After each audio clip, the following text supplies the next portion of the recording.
Ay naku mga anak, hindi niyo ako masisisi kung bakit ko kayo pinupost dyan. Kasi nga naman, kung hindi ko i-post, gagawin at gagawin nyo, hindi lang sa akin kundi kung saan saan.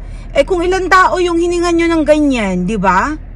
My God, alam mo, ang pinakamasaklap nga dito, pag mga gano'n na bigla akong naawa, bigla akong affected, pagkatapos pag tinignan ko sa kanilang mga profile, punyeta, wala man lang silang ipinupost na gano'n. Ang sasaya nila. Diba?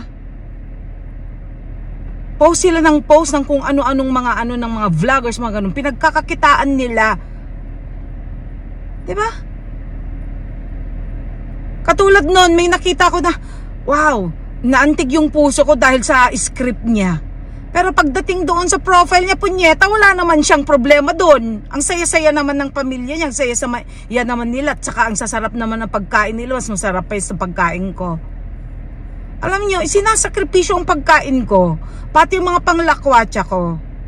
Di ba katulad ngayon lumabas ako, instead sana bibili na naman ako ng lechong manok o kaya masarap na pagkain, hindi na, pagtiyagaan ko na lang ang sardinas.